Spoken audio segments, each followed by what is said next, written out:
aqui, trazendo entrevistas, pessoas, personalidades, para poder falar um pouco, contar suas histórias, trazer muita informação, bate-papo, esclarecer muitos assuntos. Esse é o nosso intuito. Como a gente fala sempre, não temos nenhum tipo de vínculo político ou qualquer tipo de queda ou aproximação com o partido político de absolutamente nenhuma forma. Temos apenas o intuito de trazer informação, entretenimento, humor, bate-papo e assim por diante, né? Hoje estamos recebendo uma pessoa que veio de São Paulo. Veio de São Paulo, veio para Foz do Iguaçu. Vou estar apresentando em seguidinha. Está envolvido numa confusão, gente. É tanta coisa, é tanto fala daqui, fala dali. Tenho certeza que vocês vão ficar impressionados com o tanto que a gente vai estar falando hoje. Vamos abordar. Tem perguntas aqui que eu vou falar para vocês. Tem pergunta na nossa pauta, tem assunto para ser abordado incrível. Já vou estar apresentando esse nosso convidado. Quero aproveitar e apresentar também para vocês antes de começar, porque o nosso intuito hoje é o quê? É bater esse papo, saber a versão de uma das partes. Desde já a gente deixar claro que fica aberto espaço para outra parte que vai ser citada também, se quiser fazer uso do nosso espaço para trazer a sua versão, não tem problema algum. Para esse bate-papo, a gente trouxe quem hoje também para bater um papo com a gente, a psicóloga das celebridades, está com a gente aqui, Andréa Possato. Seja muito bem-vinda, que bom, né, te Muito obrigada, Caco. É uma alegria estar aqui com você e poder fazer parte aí desse time, dessa equipe aí. Que legal, né? Projetos não faltam. Projetos, estão por vir mais projetos, né? Mas por enquanto estou aqui, né, para a gente poder falar um pouquinho do que é comum, aquilo que as celebridades, elas passam, né, elas vivem, e que traz essa conotação para as demais pessoas que às vezes não são vistas, percebidas, e quanto que elas precisam ter voz. Todo mundo passa, né? Não é para celebridade que não vai passar. Não. Todo mundo passa. É que ressalta mais quando a gente está vendo, né? No dia a dia. A celebridade entra dentro de casa, né? Então. São pessoas assim que a gente costuma a ver em televisão, em notícias, sites, na internet com mais frequência. Sim. Aí salta os olhos e chama atenção, né? Chama atenção. Mas todo mundo está falando de si mesmo, tá? Tanto os críticos quanto aqueles que estão a favor, contra, estão falando de si mesmos, né? Então, por isso que a gente está aqui para poder falar dessa parte emocional, psicológica, Falando, né? Em críticos, bom você ter citado isso. Eu quero aproveitar. Gente, amiga, vocês que estão assistindo a gente, nós divulgamos que íamos ter o nosso convidado, que iríamos trazer para essa entrevista. Foi uma enxurrada de gente falando que era legal, dando super apoio, outros nem tanto dando apoio assim, mas, gente, é só espaço para opinião. Eu acho que todo mundo tem que ter a oportunidade de falar, de dar a sua versão e falar aquilo que acredita ser verdade. Então, é isso aí. Acompanhe, aproveite. Eu tenho certeza que você vai ficar surpreso com muita coisa que a gente vai estar trazendo, porque é com alegria que a gente traz para participar do New Vibecast nessa segunda edição, hein? Segunda edição, Alexandre Correia. Alexandre Correia veio de São Paulo, chegou em Foz. Seja muito bem-vindo à Tríplice Fronteira. Como vai? Obrigado. Boa noite, doutora. Tudo bom? Obrigado pelo convite. Eu fui contactado pela doutora há umas 2 semanas atrás. Achei a maneira que ela me abordou bastante específica e eu achei prudente e bastante útil para o futuro da minha defesa e para o futuro de tudo que tem me acontecido vir aqui, né? Porque uma coisa tem que ser dita muito claro, né? O podcast, ele é só puxa um pouquinho mais perto, Alexandre, por favor. Lá, mais aqui para cima. Isso aí, um pouquinho mais perto. Aí, tá legal agora? Vamos lá. Acho que tá melhor. O podcast, tá melhor o áudio? Tá melhor? Aí tá ótimo. O podcast, ele é a voz daquele que não tem voz, né? Então, o podcast, eu acho que de tudo que a gente viu até hoje, ele, como dizendo aqui para mim que está muito baixo, vou dar uma regulada aqui, vamos ver se eu subo ele. De tudo que eu vivi, eu venho da era analógica, com 52 anos, eu atravessei essa era analógica para o digital. Eu acho o podcast a mecânica mais democrática que existe. Eu acho o podcast uma coisa que ela dá ao desesperado, ela dá àquele que quer contar a sua versão a chance disso. Óbvio, não é qualquer podcast, não são todos os podcasts. Então, mas quem passa por uma dificuldade, hoje ele tem um podcast para poder se defender. Hoje ele tem um espaço para ele poder democraticamente estar falando tudo aquilo que ele entende que seja importante, né? Para ele ter voz também. É uma oportunidade de ter voz. Eu acho que o convidado, ele, primeira coisa, né, como eu estou atuando, né? Eu não ponho regra. Você sabe muito bem, eu não quis nem ver as perguntas. Então, quando você se sujeita aí a um podcast, Não adianta você encher o podcast de regras, senão você está fazendo a sua sala de casa. Então aí não é legal.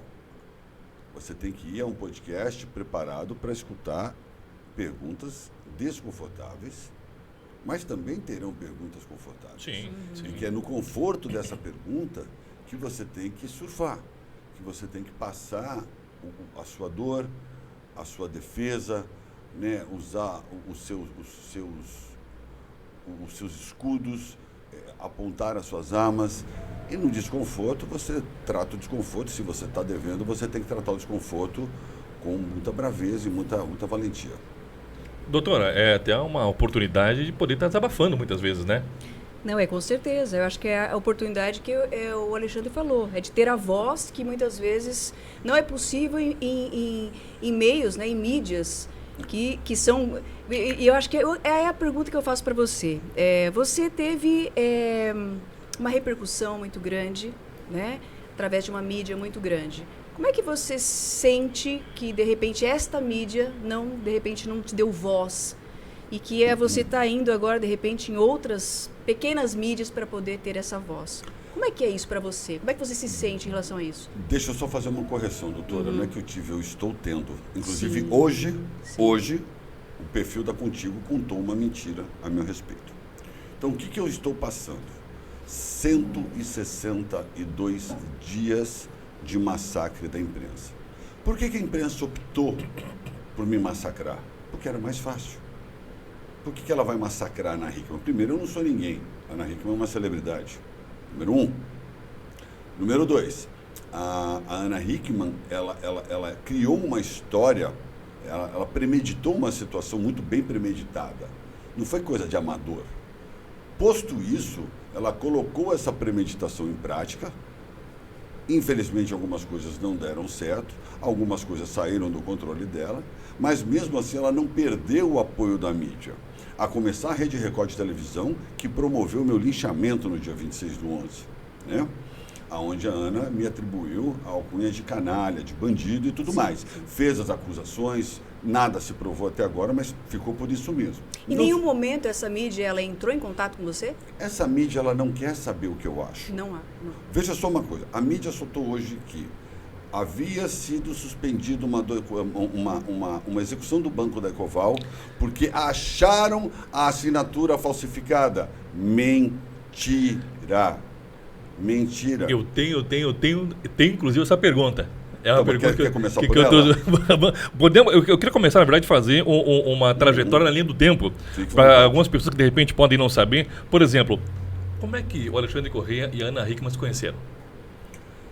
Nós nos conhecemos em 1996. Pode levantar só um pouquinho aqui mesmo, pode levantar por aqui, ó.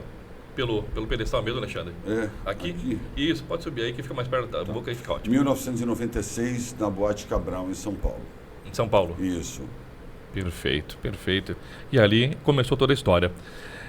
Você, inclusive, deu uma declaração que nos últimos 5 anos você percebeu que tinha mudado alguma coisa na relação de vocês. Pelo menos pelo que você tinha visto com relação à parte dela, né? Como é que foram esses 20 anos, então, em que supostamente foi um casamento tranquilo, um casamento amigável? Não. Não foram? Não. Vamos por partes, né? Primeiro, foram 25 anos de matrimônio, né? Os últimos, desde que eu venci a batalha contra o câncer, eu ainda não estou 100% curado, desde então, de 2021, 21, 22, 23, e óbvio agora 24, no meio dessa pancadaria toda, o relacionamento ele foi caótico, ele não foi ruim, ele foi caótico, tá? Para trás, nós tínhamos um relacionamento que estava ruim das pernas, mas ainda havia-se do meu lado, sempre houve do meu lado esperança de salvar. Eu perdi a esperança de salvar esse relacionamento no dia 11 de novembro do ano passado, ok? Antes disso, eu sempre nutria a esperança de salvar o casamento, mesmo tendo indícios claros de que a outra parte não queria. A única coisa que a outra parte não foi clara. Ela não chegou, olhou nos meus olhos como eu estou olhando no seu, dizendo assim, olha, amigo, acabou. Por favor, saia de casa, não te amo mais, eu amo fulano, eu amo cicrano, eu amo beltrano, pegue suas coisas, te dou aí uma semana para você sair, vamos vender empresa, vamos resolver as coisas e acabou. Uma conversa clara, de gente digna, decente. Sim. Não houve. O que houve foi um massacre. O que houve foram incontáveis capítulos de assédio moral, de maus tratos. Foi isso que houve. Mas, Alexandre, como você falou, antes de 2021 já tinham sinais de que a relação já não era tão saudável assim como você acaba de falar. E não se pensou em nenhum momento, da parte dela que você tenha imaginado, ou durante esse período, pela sua, não passou nunca pela cabeça, gente, vamos sentar e conversar? Vamos bater um papo? Olha, senta aqui, me fala aqui, tu não está satisfeita, tu não está feliz, ou eu não estou feliz de repente? O que houve? Aconteceu alguma coisa? Eu fiz alguma coisa? Você fez alguma coisa? O que está acontecendo? Olha, eu acho que não dá nem para chegar nesse papel ridículo, porque a quantidade de acusações e de maus tratos que eu sofri durante os últimos 3 anos, vamos falar de 2021, porque já estamos no 5º mês do ano, entrando no 5º mês do ano, tá? Então de 23 para trás. A quantidade de vezes que eu fui destratado, que eu fui achincalhado, que eu fui ofendido e humilhado na frente de tudo e de todos, foram incontáveis vezes. Com testemunhas. Sim. De família. Família essa que, além de ser sustentada por mim também, jogou por debaixo da mesa o que estava acontecendo. Mas não tem importância. O de todo mundo está guardado. Todo mundo vai ter a continha. Desde que vocês se casaram e foram desenvolvendo os negócios de vocês, ela atuava na área de primeiro momento como modelo e depois passou a ser apresentadora. E você fazia a gestão dos negócios do casal, certo? Sim. As humilhações eram voltadas a alguma coisa com relação a isso? A forma de gestão correta, não, incorreta? Na verdade, o que houve? Nós vamos datar de 98, de quando casamos, que não tínhamos nada, até os anos que ameliamos recurso, conseguimos construir patrimônio. Então, vamos datar isso até 2016. Então, neste período, neste longo período, onde se enriqueceu, se trabalhou muito, se comprou, se gastou, se sustentou família, né? Muito. Houveram momentos muito felizes. O ápice dele foi o nascimento do meu filho, que é uma bênção. Mas haviam brigas onde se dava ainda para se gerenciar a briga, né? A Ana Hickman nunca teve do seu marido uma suspeita de traição. A Ana Hickman nunca teve do seu marido uma mensagem lasciva ao telefone, né? Então, eu sempre fiz a minha parte como marido. O que nós tivemos após 2016 foi uma deterioração deste relacionamento, por incontáveis razões. Mas ele foi deteriorando muito suavemente. A partir de 2018, esse relacionamento deteriorou. Você falou que ela não teve motivo nenhum aparente ou com alguma mensagem no telefone, algum comentário, alguma situação que ela possa ter visto que seja constrangedora com relação a casal. Na tua opinião, aonde que tem parcela de erro no relacionamento, do insucesso do relacionamento por parte do Alexandre Correia? Não, o Alexandre é burro. Quer dizer, desculpa. O Alexandre foi o maior idiota da face da Terra, né? Porque por que o Alexandre foi o maior idiota da face da Terra? Porque em fevereiro do ano passado, quando eu fui convocado a sair do quarto, eu devia ter saído da casa e não do quarto. Como a casa era muito grande, eu saí do quarto e fui para uma outra suíte. E continuei vivendo maritalmente e respeitando ela como esposa. Esse foi o meu erro. Eu devia ter saído, era da casa. Então, se é burro? Não, mas muito burro, não é pouco burro. Permissivo, otário, para falar um português mais claro. Entendeu? Então, esse é o problema. O erro está no Alexandre. Doutora Andréia, um relacionamento que vem com o passar dos anos se desgastando, e no caso, como o Alexandre e a Ana têm ou não têm um filho, o principal prejudicado, sem dúvida, é a criança, não? Eu acho que os dois são muito prejudicados, porque as ofensas acabam gerando muito desconforto, muito conflito. E isso gera realmente uma questão assim, muito dolorosa para os dois. Agora, obviamente que o filho, ele está ali nessa relação e com certeza ele tem ele pega, né, bate nele de uma forma muito mais sensível para o desenvolvimento da criança, né? Mas eu acho que para o casal em si, para a relação com o filho, é importante a gente perceber que existe dores e precisam ser vistas. E muitas pessoas, Alexandre, passam às vezes sem ter um acompanhamento, sem parar para analisar. Às vezes as pessoas elas param, Caco, para ver tantas outras coisas na vida e não param exatamente para ver aquele ponto que está precisando. Então, é importante, é necessário parar para analisar. Você teve, né, de alguma forma, esse olhar de poder parar, é isso? Mas, infelizmente, teve o desfecho, né, esse desfecho que foi realmente doloroso para você, para ela e também para o filho, né?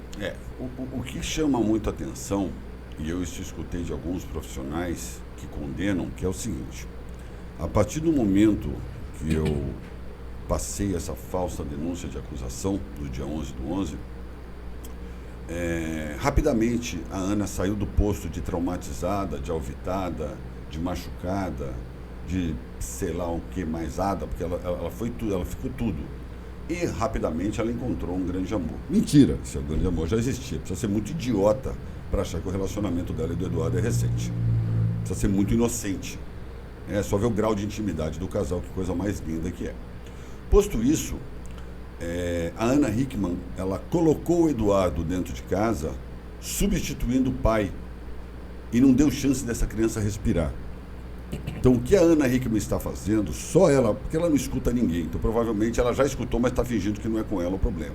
A atitude dela de colocar o Eduardo dentro de casa dioturnicamente é absolutamente condenável pelas profissionais da área de saúde das crianças. Absolutamente condenável. Ela podia ter relação íntima com 10 homens ao mesmo tempo, se fosse o caso. A questão não é essa. A questão é colocar este rapaz dentro de casa. Não o suficiente, este rapaz já tentou armar uma quebra de medida protetiva, um simulacro de quebra de medida protetiva. Então ela pôs um mau caráter dentro de casa. Só que o Alexandre sabe disso. Esse é o azar da Ana. O Alexandre sabe quem está lá dormindo com a mãe dele. Ela acha que ele não sabe, mas ele sabe. Mas ele chega a expressar alguma coisa? Não precisa, ele sabe. O Alexandre não fala nada. Agora, me diz uma coisa, eu tenho uma questão interessante que eu observei. Vendo os vídeos que você teve, né, juntamente com ela, eu observei que muitos das sketches que tinham com você e com ela, você era eu vou colocar escrachado aqui, o Shrek, né? O ogro, né? Aquele que era, né, o grosseirão, né? Mas estava ali, abraçando e tudo mais. Você chegou até a falar, né, que isso tudo era uma encenação. A doutora está falando dos vídeos do YouTube. Isso, doutora, era roteirizado, programado, pré-estabelecido e acordado. Não é que eu fui fazer empurrado e enganado. Não, você vai ser o chato, o rabugento, o sovino, o pão duro, eu vou ser a esposa deslumbrada, papapá. Havia um enredo para isso. Qual o intuito, Alexandre? Mas era uma graça que se dava, era um molho que se dava disso. Eu aceitei. Pena que ela já era parte aí de um grande plano, de um master plan, aonde ela usou isso, ela tentou usar isso judicialmente contra mim, e os meus advogados sabiamente já tomaram pé disso, e temos provas, áudios, né, aonde ela instrui o editor de texto a fazer isso. Então cai por terra a narrativa dela, que ela era maltratada nos vídeos e que o grande público inocentemente acreditou, para uma coisa programada e planejada. Você acha que isso contribui de alguma forma para, de repente, a população, né, de um modo geral, ela ter uma imagem, às vezes, distorcida de você? Doutora, nós temos 2 públicos que acompanham a imprensa. Sim. Né, a turma do 80, que é o QI 80, que é o QI que dá até 80, que é essa turma que é a grande massa, que é o QI 80. Essa turma do QI 80, ela gosta do Léo Dias, que é o maior verme da face da Terra, que faz e irá continuar fazendo campanha para o meu linchamento eterno. Então essa turma desse baixo QI acompanha esse Léo Dias. Quem tem um pouquinho mais de inteligência, né, vai para o 95, 100, acompanha outro tipo de jornalista. Né? Mas a mídia em geral, doutora, 100% está contra mim. Eu já estou cancelado. Não há o que fazer. Como é que você se sente com isso? Olha, É o doutor, que eu ia. A Você ia pergunta que eu falar? Eu ia falar agora a pergunta. Como é que sente? Alexandre, como é que foi dormir, pai de família, numa posição de empresário, casado com uma mulher que muito conhecida no Brasil e no mundo pelas atividades profissionais dela, tendo supostamente a visão das demais pessoas, um relacionamento familiar amigável e sadio, dormindo todas as noites debaixo do mesmo teto com o teu filho e acordar sendo um dos principais vilões do Brasil, sendo eu acho que você taxado está sendo como gentil. um dos Acho que você vilões está do sendo Brasil. Acho que você está sendo gentil. Né? Eu fui promovido a párea social, né? Na verdade, eu gostaria de mandar um abraço para o Dr. Felipe Gomes. Tem um relatório do Dr. Felipe Gomes, de 15 páginas, a respeito do estrago psicológico que aconteceu comigo após a reportagem da Rede Record no dia 26/11. Um dia isso vai vir a público. Então, Caco e doutora, com todo respeito, eu não vou nem ficar com vitimismo aqui. Não, você não, se Deus quiser, ninguém um dia vai saber o que é isso. O duro não foi um dia, 2, um mês. São 162 dias de linchamento. Imagine, feche os olhos por um minuto, imagine você 162 dias sendo linchado. E aí um dia você me responde. Alexandre, explica pra gente, a gente tem que acabar tocando nesse assunto, por mais que já foi tocado em outros canais, o Defesa já falou isso amplamente, mas para o nosso público é importante que você possa estar falando, como é que foram os fatos do dia 11 de novembro de 2023? Sem problema, vamos lá. Isso aqui é uma mesa de uma cozinha, ok? Alexandre aqui, Alezinho aqui, Ana Hickman aqui. Iniciamos o almoço. Do meio do almoço, a Ana Hickman então começou a tocar num assunto muito delicado. Só os três presentes no ambiente? Não. Atrás, Maria Cozinheira e Valéria Copeira. Ok, testemunhas também de tudo. Sim, começou a tocar num assunto muito delicado que era a venda da Casa Branca, uma possível venda da Casa Branca. O Alexandre ficou completamente desestruturado e começou num choro compulsivo no meio de um almoço. Ela fez isso de caso pensado, não me avisou que tocaria nesse assunto, não me comunicou que abordaria esse almoço num almoço de sábado, 14h, 40 graus de sol. Esse ambiente para se tocar num assunto de uma criança de 9 anos, e o que uma criança de 9 anos tem que saber se uma casa vai ser vendida ou não? O que é da alçada de uma criança isso? Só a beócia da Ana Hickman, aquele estrupício mental, aquele chiqueiro moral da Ana Hickman para fazer aquilo. Porque a Ana Hickman não passa de um chiqueiro moral. Posto isso, essa discussão foi ficando muito ruim, o meu filho chorando compulsivamente, eu fiquei muito consternado e subi para o meu quarto. Não estava aguentando ver meu filho chorar. Passaram-se 15 minutos, 20 minutos no máximo, eu voltei à cozinha e a Ana Hickman marretando na orelha da criança, o mesmo assunto sem parar, óbvio, movida a meia garrafa de vinho tinto na cabeça, um pouquinho mais até, aonde a Ana Hickman ficava muito valente após o consumo de álcool. Para ver como ela ficava valente após a ingestão de álcool. Era uma coisa maravilhosa. Não, já respondo para você. Ficava super valente. Virava Mulher Maravilha após a ingestão de álcool. Que comportamento ela tinha? Extremamente agressivo, coercitivo. Com qualquer pessoa? Com as palavras? Não, com o Alexandre. Tão somente com o Alexandre? Não, com aquele bagaço da família dela, não. Com o Alexandre. Com você? Com o Alexandre. Uhum. Uma atitude coercitiva e intimidatória. Ia para humilhação e o Alexandre calado levando porrada. Ok? Voltamos no fato. Quando eu vi que a discussão não ia, o choro do Alexandre não ia parar, eu tentei acalmá-lo e disse: filho, pegue seu iPad e vá aqui para a galeria. Galeria, se você olhar do lado aqui, você olhando aí para a sua esquerda, você tem 80 metros, 75, 80 metros, um grupo de sofás lá. E aquela discussão foi ficando acalorada,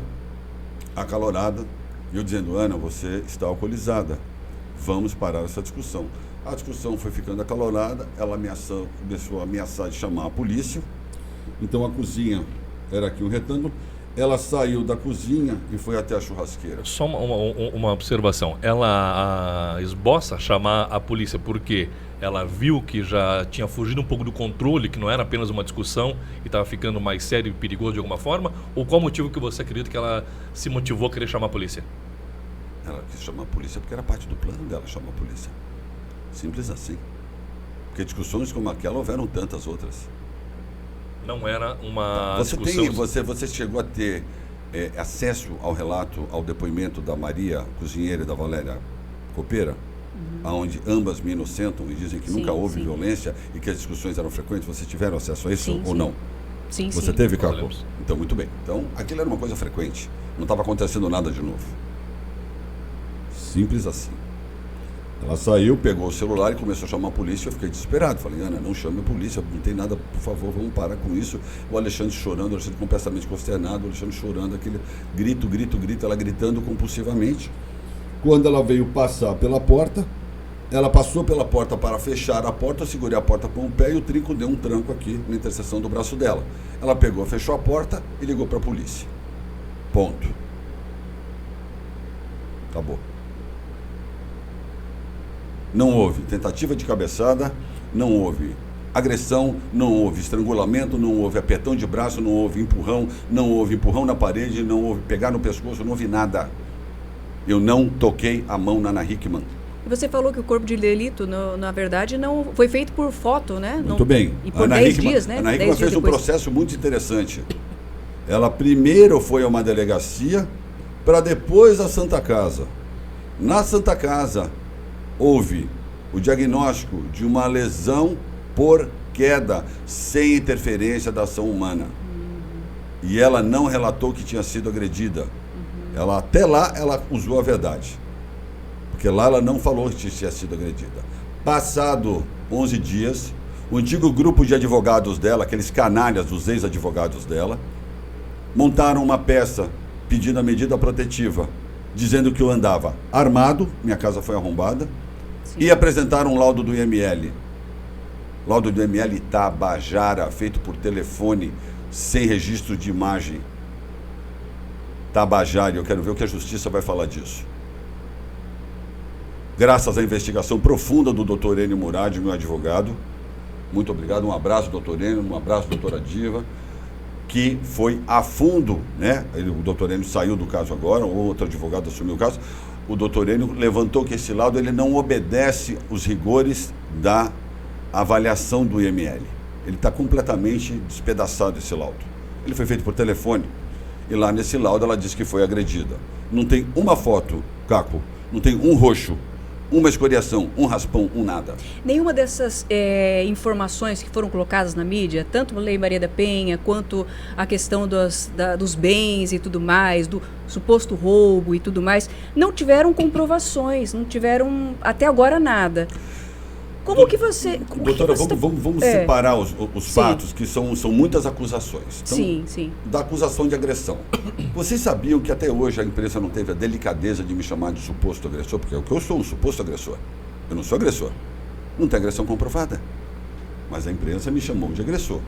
Então, todas essas pecinhas que me chamaram de agressor, assim que eu for absolvido da Maria da Penha, vão responder criminalmente por isso. Que é em setembro, né, a Maria da Penha, né? 12/9, eu queria que fosse amanhã, isso se Deus permitisse. Se eu tivesse um pedido para fazer a Deus, eu queria que fosse amanhã. Posto isso, nós temos as acusações de formação de pirâmide, formação de quadrilha, desvio de... Começou com 28 bilhões, foi para 45, aí eu recebi 200, recebi 400 e sumi com 45. Nada até agora foi provado. Somado à situação das assinaturas, que o laudo do DEIC deu inconclusivo. Me pergunta se a imprensa deu. Não, a imprensa não deu. A imprensa não falou nada. Nada. O que a imprensa conseguiu mais não teve nenhuma vez, nota falando a respeito disso. Esquece, parceiro. Ninguém dá nada. Ninguém fala uma vírgula a meu favor. Não tem um desgraçado de um jornalista que fale uma vírgula a meu favor. A Ana Hickman mente. Ontem o despacho do desembargador não falava nada de assinatura. A imprensa vai lá e publica. É uma vergonha, Caco. Por que você acha que acontece isso? Primeiro, tem muita gente comprada. Ah, ok. Opa, tem muita gente que tem tabela, você sabe, né? É isso que eu ia Tem perguntar. tabela, não, tem tabela. Por que tanta gente Exato. não traz notas, né? Não traz notas que sejam favoráveis ao Alexandre e tantas notas contrárias, né? Contrárias, exato. Olha, eu com 100 mil resolvi o problema rapidinho. Eu com 100 mil resolvi esse problema rapidinho. Tem muita gente você comprada. Afirma que com 100 mil reais você teria espaço na mídia. Distribuir a sacolinha, muita gente ia falar bem. Esse povo é vendido, esse povo é nojento. Olha o corte, gente. Essa é bom para corte. Olha o corte. Alexandre Correia declara que com 100 mil reais ele consegue ter nota favorável na imprensa. Vou ter 500 mil aparecendo aqui. Você faz o que você quiser. Com 100 mil você faz chover, o que você faz chover diamante. Para, moço. Não. Não. O buraco é muito mais embaixo. É que graças a Deus vocês estão afastados dessa nojeira. Dessa nojeira. Mas não tem importância. O de todo mundo está guardado. Em entrevista ao canal do jornalista Ricardo Feltrin, dia 5 de abril de 2024, você deu uma declaração dizendo que por volta dos anos de 2012, 2018, você esporadicamente fez uso de cocaína e ingeria bebida alcoólica com excessividade. E comentou que a Ana, quando ingeria bebida alcoólica, ficava um pouco destemperada. Isso eu já falei. Pronto. Okay? Da Ana você já falou. Eu fiz aí um uso recreativo quando eu achei que eu estava passando um pouquinho do ponto. Em 2012 eu fui me cuidar, me libertei do vício, graças a Deus, mas continuei bebendo. E eu e o álcool nunca nos entendemos muito bem, né? E eu não era botequeiro, eu nunca fui botequeiro. Eu nunca fui de jogo de futebol, eu nunca fui de turma do futebol, da turma do churrasco, nunca fui de sentar em boteco e tomar uma cerveja. Mesmo porque eu nunca sabia tomar uma cerveja. Hoje você não bebe nada de álcool? Eu não faço ingestão de nenhuma substância ilícita e de álcool desde 22 de junho de 2018. Eu fui salvo pela fé, eu fui salvo pelo candomblé, eu fui salvo pela doutora Lígia do Alibe, eu fui salvo pelo doutor Marcelo Ribeiro. Doutora Lígia do Alibe, minha psicóloga, e doutor Marcelo Ribeiro, meu psiquiatra. 22 de junho de 2018, eu fechei uma porta e não se abre mais. E desde aquela época eu estou e fico à disposição. Só que é caro o teste, né? Tem um testezinho do cabelo que é maravilhoso, né? Você vai lá, põe um fiozinho do cabelo, rastreia até o que você não quer. Eu fico à vontade de quem quiser me submeter a um teste. Tá? Eu estou, graças a Deus, daqui a pouco farão 6 anos limpo. Vou falar para vocês assim, do álcool voltando. Então, por exemplo, o Caco liga e fala assim, vamos eu e você, doutora, tomar uma cerveja depois daqui do podcast?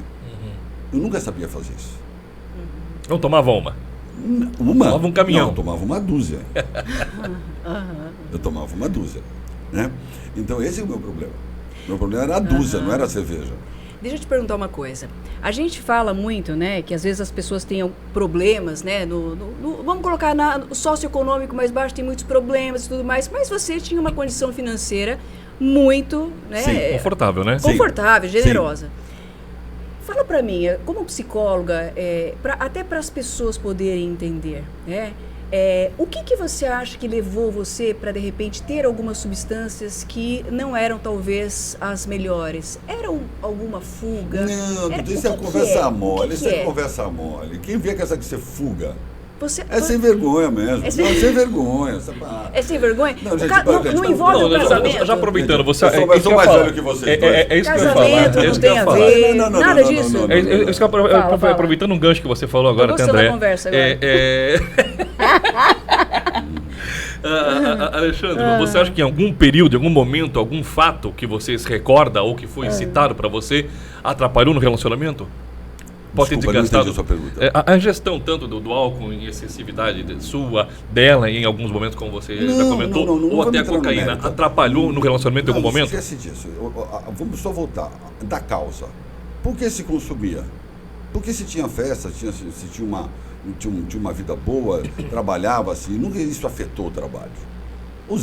Havia o uso recreativo, só que aí eu parei, porque eu estava com medo de estender o uso disso. O álcool. Por que eu parei de beber? Porque eu não sabia beber. Eu não era de sentar à mesa e beber numa refeição. Eu nunca bebi com comida.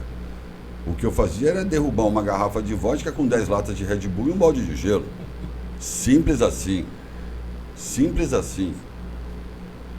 Fácil. Sozinho. Mas, moço, tranquilo. Eita. Ou seja, então não existe fuga, é isso?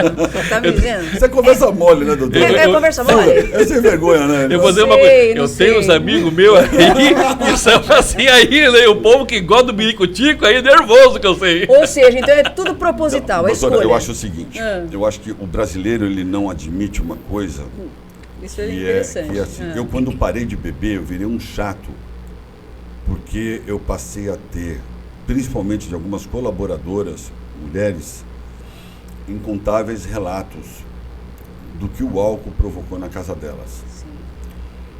E essa baixa renda que vai para esse boteco, e é pinga que se toma, né? Pinga. Sim, sim. E esse cara fica cozido de sexta até domingo. Então o que ele ganhou no serviço dele, Já era, fica ali. fica ali. Aí, agora são joguinhos eletrônicos, né? Mas ficava lá no caça-níquel, no joguinho do bicho, Baralho, muitas vezes. muitas vezes no baralho. Baralho muito raro, mas era o caça-níquel mesmo. Então, eu fiquei um fervoroso crítico, que eu acho o seguinte: o alcoolismo é uma doença que está dentro da nossa sociedade. Quem fala que bebe todo dia tem nome, chama alcoólatra. Ah, mas eu tomo só uma coisa, não tem importância. Não tem igual. Se você fuma, você é fumante. Se você bebe todo dia, você é alcoólatra. Acabou o papo, parceiro. Não vem com essa conversa mole. Ah, eu bebo 2 vezes por semana. Legal. Ótimo, parabéns para você. Então você tá aí dentro de uma Comedido média. ainda, né? Eu bebo no jogo do Palmeiras, o meu glorioso Palmeiras, eu bebo no jogo do Corinthians, eu bebo lá com a turma de quarta no futebol e eu bebo de sábado. Mas bebo, legal. Não era o caso do Alexandre. O Alexandre às vezes ficava 30 dias sem encostar uma gota de água no mundo, bebia por 2 dias. Nem mole falava. Então, resistência ao álcool. E o homem, ele vai criando resistência ao álcool.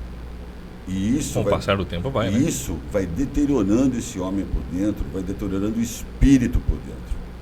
Eu, quando mergulhei no candomblé, eu sou fechado em nunca mais na minha vida encostar uma gota de álcool e nenhuma outro tipo de substância, pela honra da saúde do meu filho e de eu ficar vivo para ver meu filho crescer. Isso está jurado no pé do Exu. Isso não é brincadeira. Acabou para mim. Mas nunca mais? Nunca mais. A Ana também Não. praticava? Não. A Ana, inclusive, zombava da minha religião. Alexandre, uma pergunta agora que também eu acho que é um pouco delicada até, mas a gente tem que perguntar, não adianta, Já né? dentro do assunto também, né? Caco, Não exatamente, Não é não essa, exatamente, não é essa. mas delicada. Caco, pergunta, Caco. Alexandre, você e sua ex-esposa, Ana Hickman, eram amigos próximos, não tão próximos, eventuais ou muito próximos de Eduardo Guedes? Olha, essa pergunta... Achei que era outra pergunta. Não, eu achei que... calma. Eu já tô querendo ir pra outra ali, Não, ó. calma que... Deu uma leve coceira aqui. Gente, Deu uma leve coceira aqui. Vamos gente, lá. tem coisa aqui incrível. Vamos lá. Mas estou respondendo? Por favor, se você responder, você me cobra. Vamos lá. O Eduardo e a Ana foram colegas de trabalho por um longo período de tempo. Nós fomos convidados ao casamento dele com a Eliana, foi um casamento belíssimo na residência da Eliana, e depois no casamento dele e da Daniela, e fomos a um evento dele e da Daniela na Épica Santo Amaro. Então, o meu relacionamento, Sim. Alexandre, com o Eduardo, nunca foi sequer de amizade. Sempre nos tratamos de maneira cordial, sempre houve um tratamento cordial, nunca houve nenhum tipo de briga, de rusga, de nada, tá, gente? Agora, dele e da Ana, eu já não posso falar nada. Eu não fico à vontade. Alguma coisa ocorrida você não tem acesso também como para poder falar, logicamente. A gente sabe que não tem como, né? Mas na tua opinião, sei lá, se de repente em algum momento algum comentário, alguma situação ou algo que depois você ligou os pontos, você acha que já tinha algum tipo de enlace entre o Eduardo e a Ana durante o casamento de vocês? Eu posso afirmar com muita tranquilidade que em 2023 houveram alguns episódios, sim. Tá? Mas aí eu vou só me silenciar, porque aí são coisas... são material nosso, né? Então não vou aqui. Mas houveram, sim. Houveram? Uhum. Houveram. Você acha que de alguma forma isso pode ter sido uma estratégia de marketing ou de alguma coisa que estava sendo planejada já por premeditação por parte dela, do próprio Eduardo, ou se não tinha o Eduardo ainda nos planos, mas dela e de mais alguém, ou tão somente dela? Eu acredito severamente na premeditação. Não foi uma estratégia única de marketing, no caso? Ou também? Não sei. Não sei dizer. Eu sei que houve premeditação. Ponto. Fim de assunto. Perfeito. Perfeito. Agora, recentemente, você teve uma vitória na justiça, que foi você poder estar morando no apartamento de vocês em São Paulo, né? Um apartamento que vocês já tinham. Acho que você comentou, inclusive, numa das entrevistas, que foi o primeiro imóvel que vocês compraram, não é? Foi um o dos segundo, primeiros, pelo menos. Segundo, isso. Qual que é a sensação de conseguir voltar para aquilo que é seu? E você conseguir ter esse começo, né? Como é que foram esses dias, assim, meses que, na verdade, que você ficou na casa dos seus pais? Como eu falei, você dormiu na sua residência, até então também sua residência, com o seu filho, a sua esposa, por mais que não sendo no mesmo quarto, acordou no olho do furacão, não sabendo exatamente para onde ir, ou não sei se em um primeiro momento pensou em ir para um hotel, vou recorrer para irmão, para pai, para mãe, vou para um outro imóvel nosso. Como é que foram esses primeiros meses que passaram pela tua cabeça e a sensação hoje de voltar para o imóvel que vocês adquiriram juntos? Até no ocorrido, até 10 de dezembro, eu fiquei no imóvel que era alugado em São Paulo, na rua Vanderlei. Até que então a minha ex-cunhada informou que eu deveria sair. Esse imóvel sendo? Alugado, era um imóvel alugado. Ah, perfeito. E então eu fui acolhido por dois amigos, o Juliano e a Bianca, que me emprestaram um flatzinho para eu morar. E lá eu morei de 10 de dezembro até coisa de 40 dias atrás. Eu, há 40 dias, retomei a posse do meu imóvel. A sensação de poder voltar hoje para o imóvel... É maravilhosa, Caco. Maravilhosa. Depois de passar por todos esses... Maravilhoso. Você poder receber o seu filho, você poder acolher o seu filho, você poder sentir o cheirinho dele, deitar com ele, né, na cama, pôr a mesa do café para ele, cortar uma fruta para ele comer, ele montar um Lego. Mais de liberdade, né? Cara, era isso que eu ia te perguntar. Eu quero, André, que você observe muito, que eu acho que é importante, inclusive, você fazer uma observação depois que o Alexandre responder mais precisamente. Como é que é a tua relação hoje com a Lizinho? Tão jovem, tão pequeno, no meio de tudo isso, vendo toda essa exposição por parte da família dele, do pai e da mãe. Porque ele, como filho, com certeza, nutre amor tanto por um quanto pelo outro. Como é que é a tua relação com ele e como é que tu vê ele encarando tudo isso? E eu queria que o André depois fizesse uma observação, o impacto que isso traz para a criança. Olha, eu acho muito difícil falar de si próprio, né? Olha, minha relação é maravilhosa. Não, eu tento ser o meu melhor para o meu filho. E o meu filho, até o presente momento, retribui com muita gratidão, com muita obediência. Acreditem vocês, o Alexandre tem 10 anos, eu chamei a atenção do Alexandre 2 vezes na vida. 2. Em 10 anos de vida. O Alexandre é uma criança que, aos meus olhos, parece que ele veio ao mundo para agradar. Deus foi muito generoso comigo, me deu um filho muito perfeito, sabe, doutora? Uma criança que nem de eletrônico é apegado. Você não precisa pedir para ele sair de um eletrônico, é bizarro. O Alexandre, ele é grato por qualquer movimento que o pai faz. E eu tento ser o meu melhor. Eu tento dar o meu melhor para o menino. E no momento oportuno eu vou poder dar mais para ele. Assim que eu tomar posse daquilo do que é meu e daquilo que me pertence. Por hora são coisas ainda comedidas, mas o pouco que se tem já é muito. Vocês, quando você está com ele nos finais de semana, cada 15 dias você pega ele, não comentam com relação à mãe, com relação ao ocorrido, nada, né? Vive um momento de vocês, ou como é que é? Caco, ele faz alguns comentários, né? Mas nós não entramos no mérito, né? A gente se preocupa em estar junto, em aproveitar o tempo, em destrinchar todo esse mal-entendido. Se ele quer falar, ele fica à vontade. Se não, vamos comer na casa da vovó, do vovô, vai na casa do padrinho. Eu não tenho e nem terei tão cedo nenhum tipo de companhia feminina, então eu não tenho interferência de fora. Eu não tenho uma namorada e nem terei tão cedo. Não faz parte dos planos a curto prazo? Eu não quero saber de mulher. Eu só vou pensar no sexo feminino quando eu for absolvido da Maria da Penha. Tô absolvido? Aí eu vou lançar um olhar para uma mulher. Não que eu vá buscar isso, sair frenético, não. Fui absolvido? Estou absolvido, está tudo certo? Tudo certo, então legal. Então eu volto ao status normal. Sim. E aí sim eu vou ou ter vida social, ou frequentar algum lugar, e caso eu tenha oportunidade de conhecer alguém e eu entender que este alguém é alguém interessante, eu vou ter ânimo, coragem e disposição de iniciar um diálogo um pouco mais íntimo. Eu tenho que aproveitar, porque eu tenho certeza que muitas pessoas estão ouvindo, principalmente homens, devem estar pensando mesmo que passou pela minha cabeça. Como é que é ficar tantos meses, um período assim, sem qualquer intimidade com mulher? Nenhuma. Consegue um pouquinho mais de água, por favor? É uma pergunta que me passou pela cabeça agora aqui. Eu tenho certeza que muitos que estão ouvindo a gente pensaram assim: poxa vida, ele não sabe que isso pode demorar 6 meses, mais 6 meses, 1 ano, 2 anos. Quem sabe que a justiça muitas vezes pode acabar prolongando os prazos e audiência e tudo mais. Então, Caco, e aí? Eu vou falar uma coisa para você. Como eu já vinha de uma vida sexual inexistente com a Ana, então não mudou muita coisa. Obrigado. Né?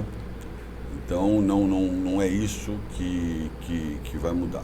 Já não tinha intimidade há algum tempo, então? Eu vejo por mim um homem de meia idade, ele procura outras coisas, né, numa mulher. Um homem de meia idade, ele procura um outro tipo de acolhimento. Não, eu estou bem, muito obrigado, viu? Um homem de meia idade, pelo menos no meu caso, ele procura um outro tipo de situação com uma mulher. Um tipo de companhia, né? Uma companhia que seja para conversar. Cara, que é um colo para deitar, meu. Alguém para pegar na mão. Alguém para levar para passear. Para você cuidar. Alguém para você pôr sentado no seu colo. Para você fazer carinho, pôr para dormir, cuidar dela, cuidar das coisas dela. Se Deus... É uma outra ótica. Porque eu antes de casar com a Ana, tive uma vida de muitas namoradas. A gente era terrível com menina. Terrível. Então eu fui muito bem, eu fui um... Namorador, vamos falar a verdade, pegava bem. Pegava bem. Não, a gente... Eu dei um certo trabalho, Eu vou fazer uma pergunta, não sei, não encontrei informação precisa sobre isso, mas aproveitando, você chegou a trabalhar também como modelo? Sim. Aí, cara, tu conheceu a Ana, você tinha 26. Calcule. Lima Nova, né? A famosa Lima, conhece? Lima Nova? Parelho. Pega parelho, vai gastando parelho. Então eu me resolvi muito bem nesse início de fase adulta. Eu dos 18 aos 25, até antes de conhecer a Ana, eu me resolvi muito bem. Então eu acho que eu vivi muitas experiências que muitos caras não viveram a vida inteira. André, por favor, a gente tem bastante conteúdo agora para te abordar, né? A gente poder aproveitar para esse gancho. Primeiro, o impacto na criança, no caso do Alezinho, e essa postura do Alexandre, como ele falou, um homem maduro, um homem já de meia idade, como ele diz, está procurando outras coisas. É normal? Porque a gente vê que, de repente, ele, pelo tudo que tem passado, tem procurado ter mais tranquilidade numa suposta parceira no momento certo, mas a gente vê que tem senhores aí, quando eu digo senhores de 60, 70 anos, que estão no salseiro. Que estão no salseiro mesmo. Mas aí, doutor, me perdoe te interromper. Eu dou leitura, não se resolveu lá atrás. O cara não resolveu esse problema lá atrás. Pode ser. Eu posso te falar uma coisa? Eu conheço relato de pessoas que a partir dos 13, 14, 15, até os 70, meu amigo. Até os 70. Lima Nova até os 70. Tive só vou fazer um parênteses rápido. Em torno de 73, 74 anos, casado, o cidadão arranjou uma namoradinha, botou dentro do carro para dar um passeio e foi namorar, adivinha onde? Dentro do carro? Na frente da casa. 73, 74 anos. E adivinha quem chega? A patroa chega, né? Pega ele dentro do carro, na frente de casa, 70 e querendo negócio, querendo apertar a veinha, acredita? Deu um salseiro, mão no cabelo, gente pra fora do carro, e tropica daqui, pega, espeja dali. 73, Alexandre. E foi, pelo relato, a vida inteira. Nervosamente. Eu não tenho essa disposição. Mas, André, vamos lá. Esse é outro corte, eu não tenho essa disposição. Eu não tenho. Obrigado.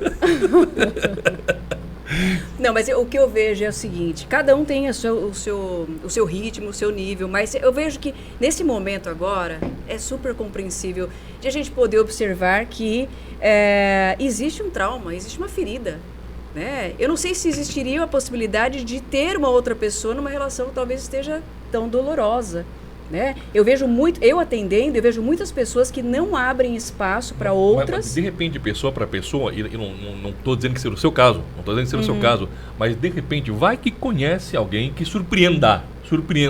Então, mas aí você está completamente fechada? Precisa estar aberto para isso.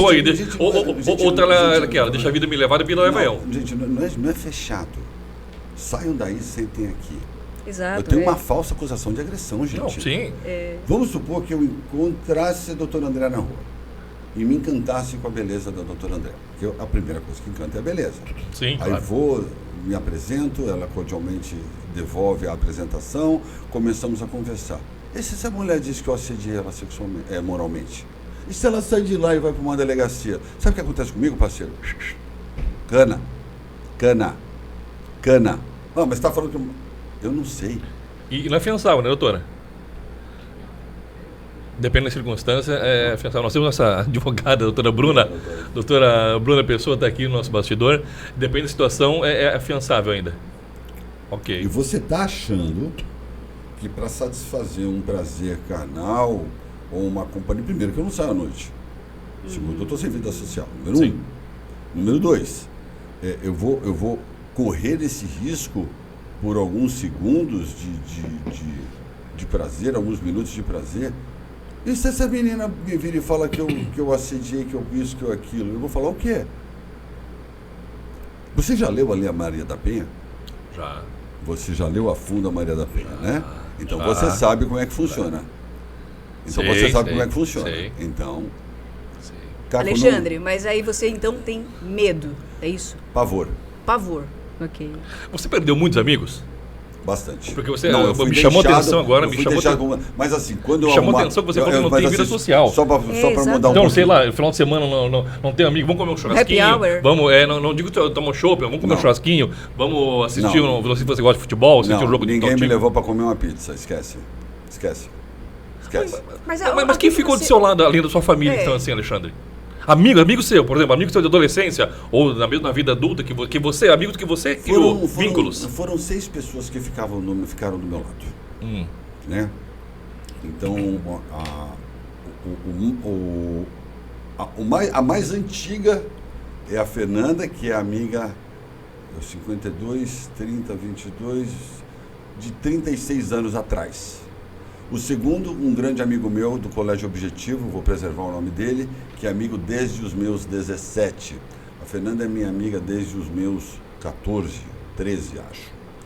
Então, da safra mais antiga esses dois, depois um grande amigo de 20 anos, de 25 anos atrás, e mais 3 pessoas.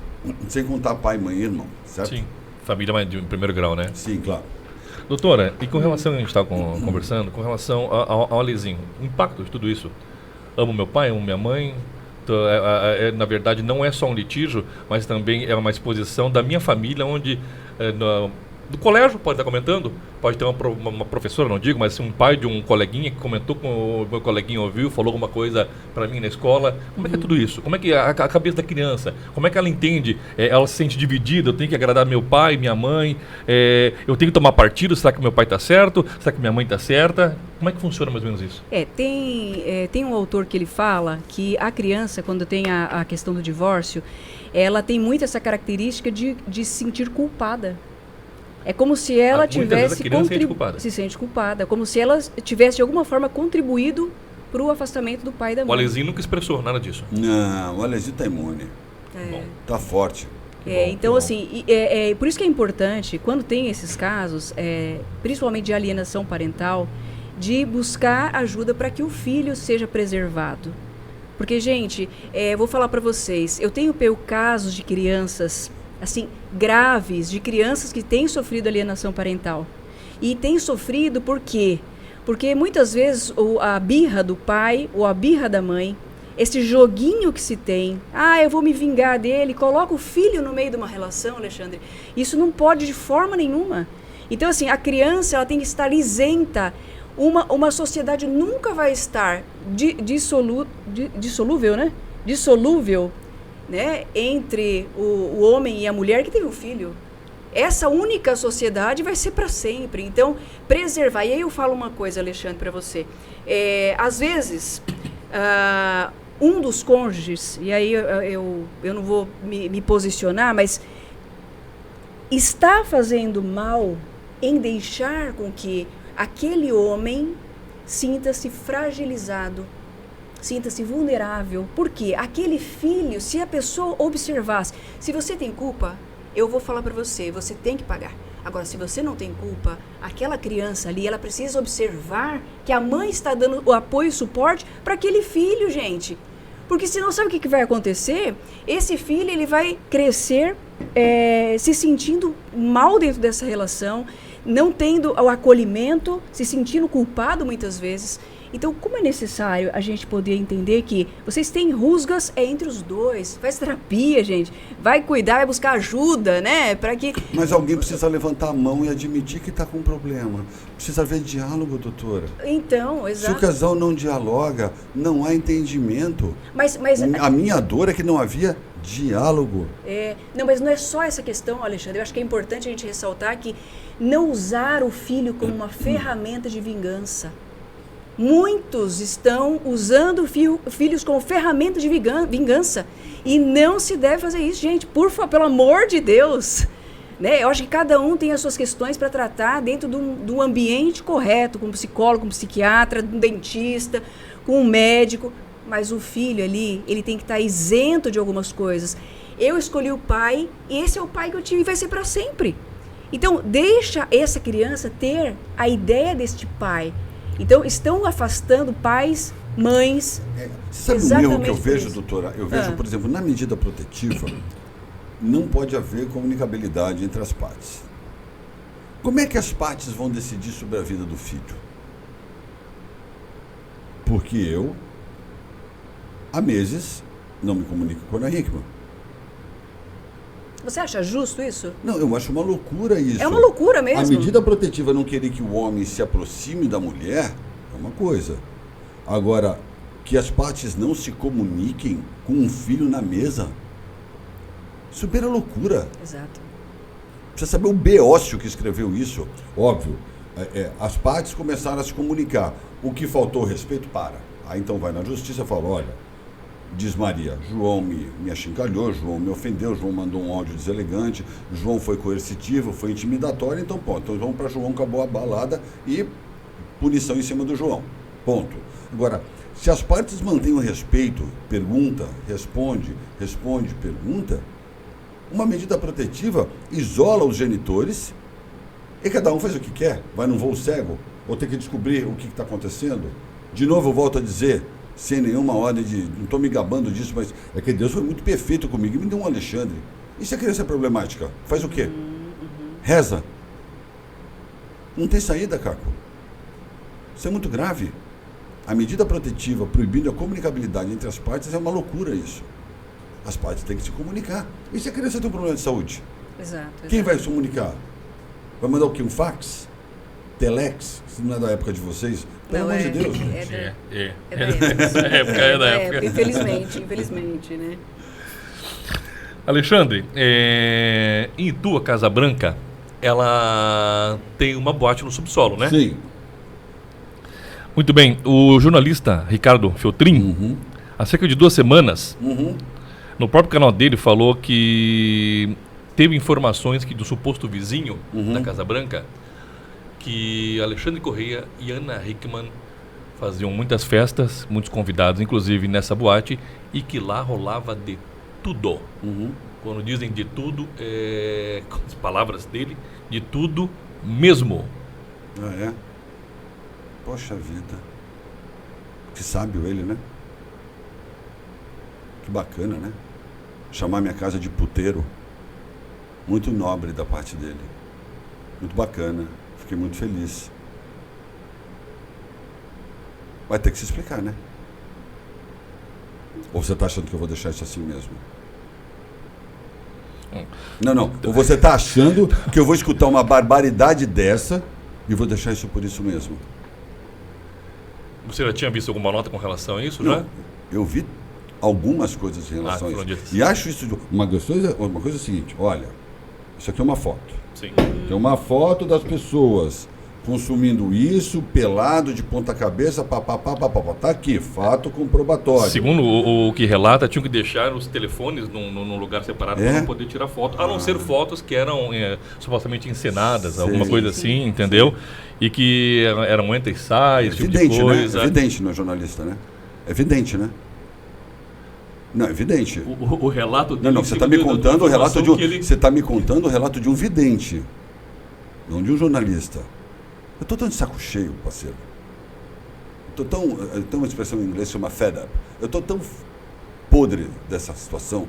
Com todo respeito ao Ricardo Feltrin, que muito me ajudou com algumas matérias, mas a partir do momento que ele fez isso, por conta de um relato, de um merdinha de um vizinho, um bostinha de um vizinho, que com certeza passou a vida querendo frequentar a minha casa e não foi chamado nem para parar a grama, esse merda desse tal vizinho. Parece que não existia queixa de barulho, que atrapalhava o sossego. Mentira, a boate não tinha barulho nenhum. Hermeticamente fechada. Não houve comentário assim, me incomodava. Não era isso. Não tinha barulho. Só que sabia que tinha um entra e sai e que... Entra e sai de quê? Segundo o que foi comentário, que davam o casal, o casal Alexandre e Ana, davam festas, às vezes nem eram tão amigas as pessoas que estavam lá. E para essas festas... Olha a profundidade da informação. Peraí, as pessoas que frequentavam não eram tão amigas, eram entre e sai, a festa era liberal, rolava de tudo. São as informações que ele... O que você pode falar a respeito disso pra gente? Mas o que você quer que eu te fale? É um vidente, então, né? Vou falar o que disso, amigo? Alexandre, como é que você lida? Não, mas vocês estão entendendo a gravidade dessa colocação? A pessoa sem uma materialidade... Uma prova. Cria Sim. tudo isso. Como você se sentiria? Pergunto para vocês, como é que vocês se sentiriam lendo e assistindo uma coisa dessa? Isso é de uma agressão sem precedente. Como é que você lida com isso? Cara, com essa difamação? Doutora, eu já chorei tanto. Eu já chorei tanto. Eu fico tão triste. Com quem? Você chora sozinho? Comigo, doutora. Eu choro eu e eu. Porque isso que o Caco acabou de narrar, com todo respeito ao Ricardo Feltrin, não se teve a delicadeza de ter um fato comprobatório. Eu ouvi escutar de um vizinho e me solta num canal do YouTube, amplamente acessado, uma matéria dessa. E aí, o que já está condenado fica promovido a mais um tanto de massacre. Bacana, né? Eu devo satisfazer. Deve ter gente ejaculando de me ver sendo massacrado, né? Eu devo fazer. O meu massacre deve fazer bem a muita gente. Eu estou super tranquilo em relação a isso. Tem gente. Aliás, tem muita gente ganhando dinheiro em me massacrar. Aí é que tá. Tem muita gente ganhando dinheiro com o meu massacre. Que fique isso muito claro. Então, não o suficiente em me massacrarem, ganham dinheiro com o meu massacre. View, like, subscribe, por aí vai. Essa é a minha vida. Não é legal? É super. Além de você chorar, o que é que você faz para você conseguir ter paz, lidar melhor no seu dia a dia com aquilo que você está vivendo? Eu tenho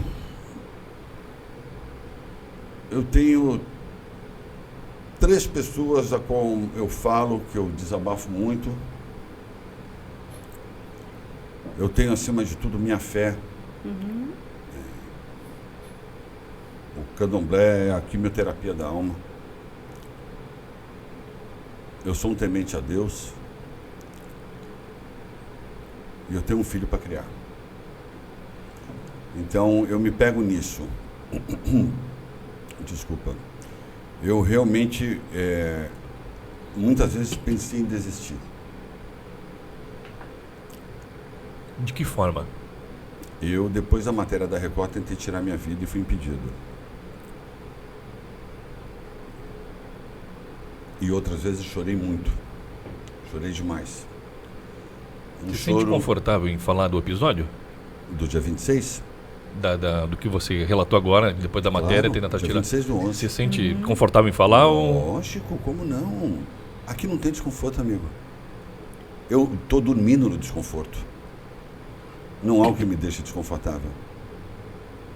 Esquece. Eu não tenho medo nem da morte. Muito menos de desconforto. Você conhece aquela expressão, você está no inferno? Então seja o rei do inferno. Eu estou no inferno, mas eu vou sair dele. Pode ficar tranquilo. Eu não vou ficar lá. Eu não vou ficar onde eu estou. 26 do 11 acabou aquela matéria da Record, aquela matéria criminosa, aquela alienação parental pura, né? Lei 12.318, artigo 2, sendo infringido descaradamente com a chancela de uma emissora. Ana Hickman, seu viés de atriz, me atribuindo a alcunha de canalha, bandido, escambau a 4. Matéria acabou, eu peguei uma tesoura, cortei a rede de proteção da sacada e eu ia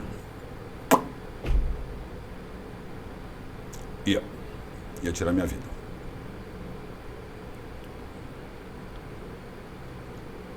Não ia ter carta de despedida, não ia ter frase de efeito, não ia ter nada. Eu ia embora. Até que uma dessas pessoas ligou.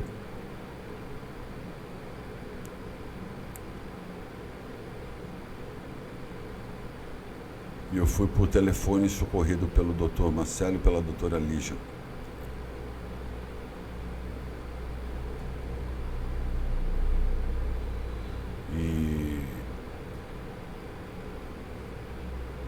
Me deram um remédio para dormir, risperidona, deram 2 miligramas de risperidona. Eu lembro que eu apaguei, tomei um banho, apaguei. No outro dia eu acordei, pisei no chão e falei, bom, eu acho que agora eu sou odiado de verdade. A Record e a Ana Hickman conseguiram. E eu decidi lutar. E eu jurei para mim mesmo que eu ia virar esse jogo. Sem dúvida, o Alezinho foi o pilar principal que te sustentou para continuar a luta. Nesse momento, o Alezinho ficou de fora, irmão. O que fez você ficar? A vergonha que eu senti de mim mesmo foi muito grande.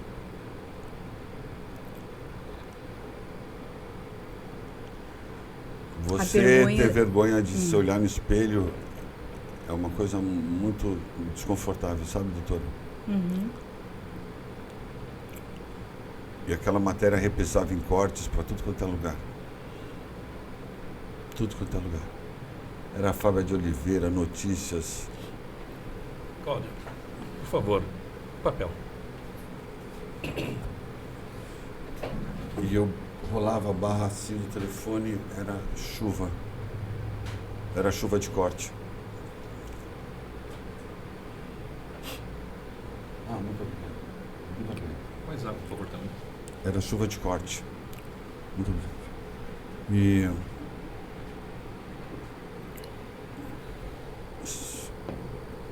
aí eu comecei a pensar no meu filho.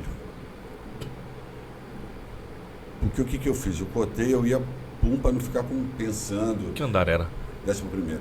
Escrevendo textinho, frase de efeito, vídeo de despedida. Não. Estava decidido. Fui, cortei, eu ia, puf, com a roupa do corpo.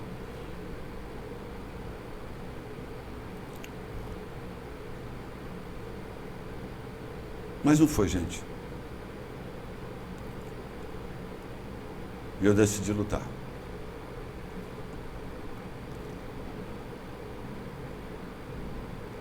O que faz você lutar hoje?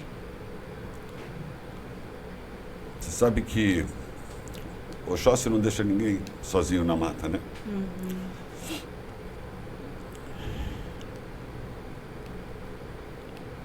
André, enquanto ele vai se recompondo, a pessoa que chega num grau de desespero, digamos assim, que passa, tem como entender mais ou menos o que passa pela cabeça da pessoa numa situação dessas,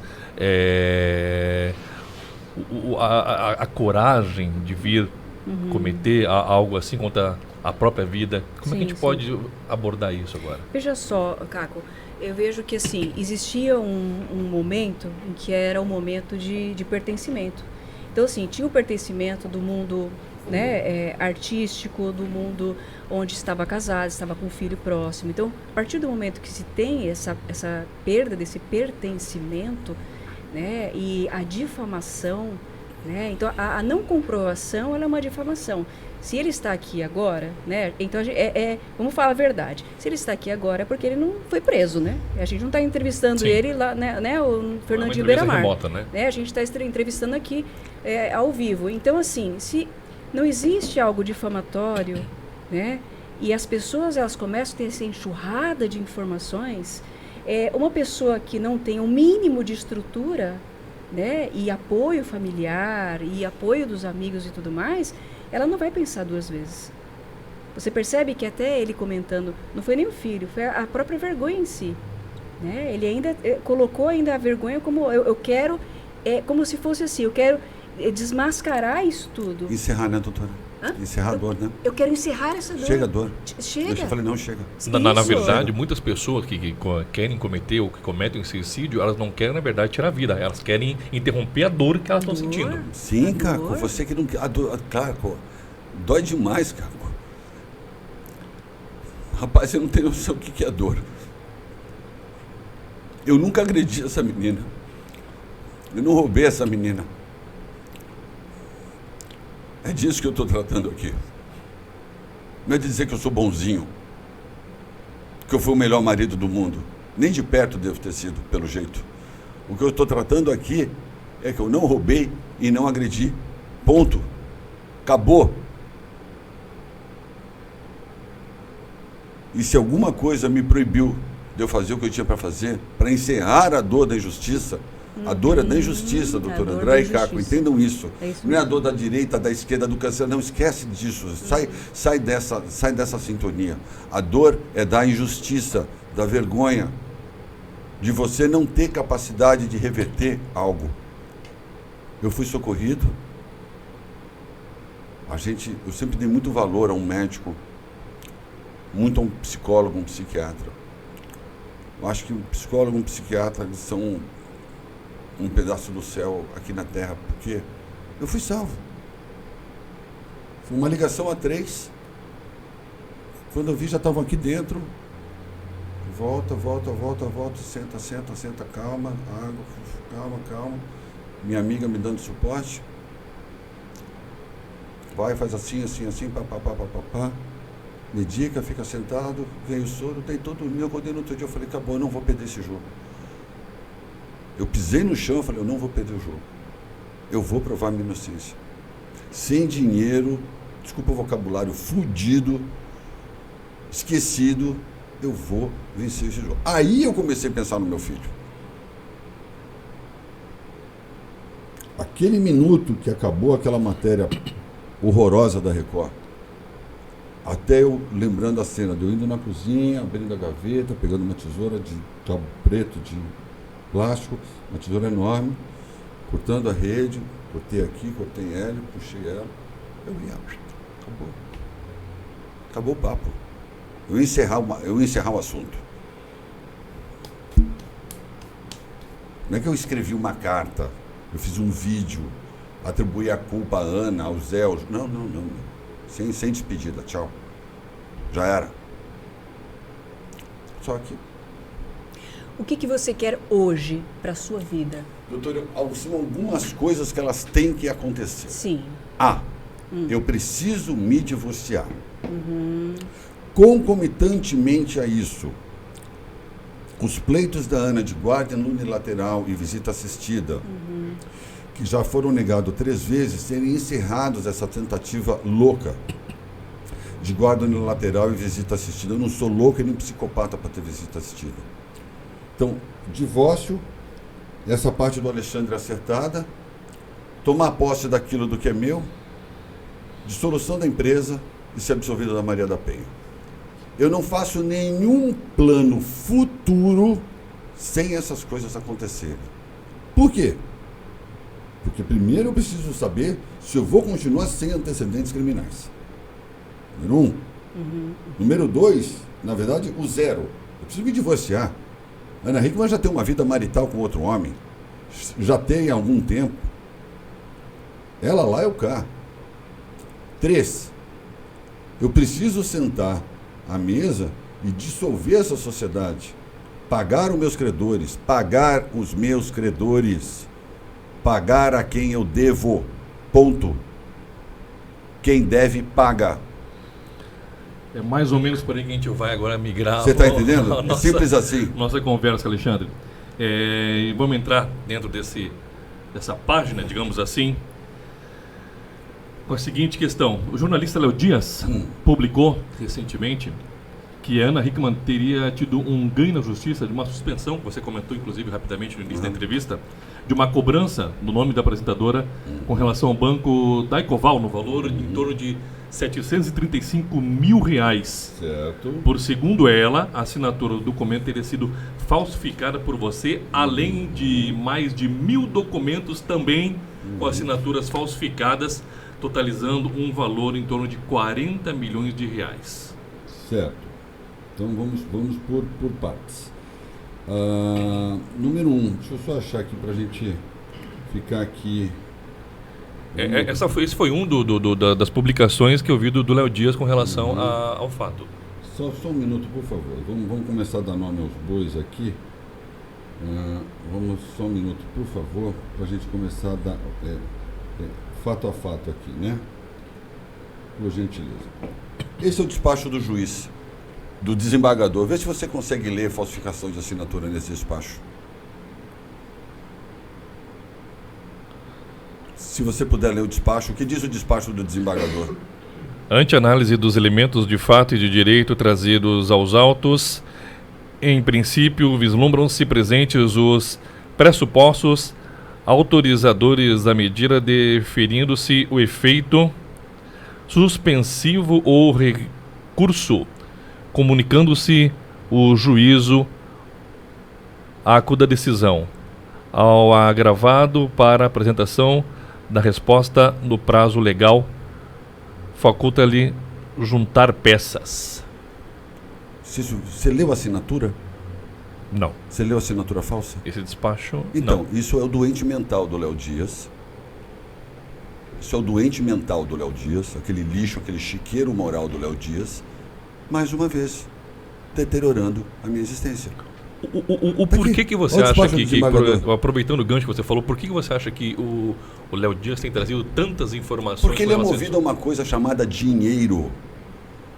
Ele é um vendido. Ele levou o Eduardo Guedes, que era da Band, para dar uma entrevista lá no canal dele para fazer papel de bom moço, que mentiu compulsivamente naquela entrevista. É um vendido, é um asqueroso, nojento, que atua como desembargador da vida alheia. Ele sentencia as pessoas. Só que eu não tenho medo dele. E o dele está guardado. Ele vai ser réu por ameaça, calúnia e difamação. Ele vai me pagar na justiça. Eu juro por Deus que ele vai me pagar na justiça. Juro por Deus. Léo Dias vai me pagar na justiça o que ele está me fazendo.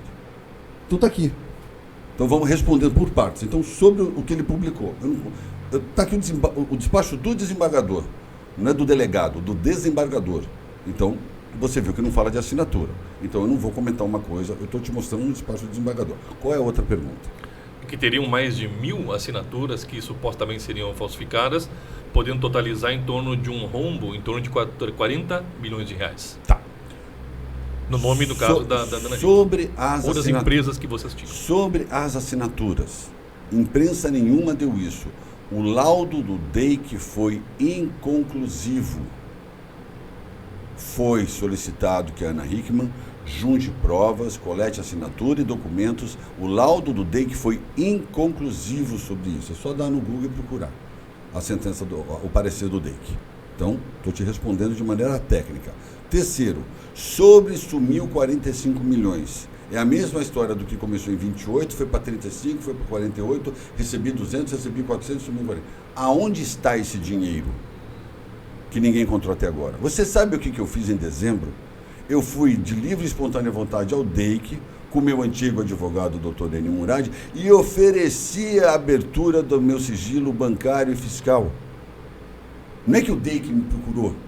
Eu fui ao DEIC e apresentei o documento. Falei, está aqui, pode devassar minhas contas. Aonde for, eu quero ver achar um centavo fora daí. Quero ver achar um centavo. Não vai achar, porque nunca teve. Volto a dizer, Caco e doutora, eu nunca roubei e eu nunca agredi a Ana Hickman. Ponto.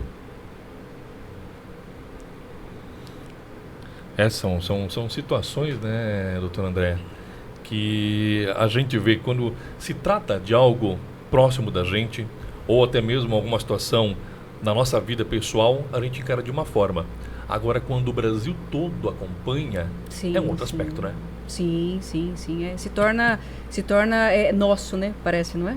Torna nosso. Se torna nosso, né? Porque a gente acompanha o tempo todo, né? O problema é a grande questão da verdade, né? Mas sabe uma coisa? Eu penso o seguinte, Caco e Alexandre.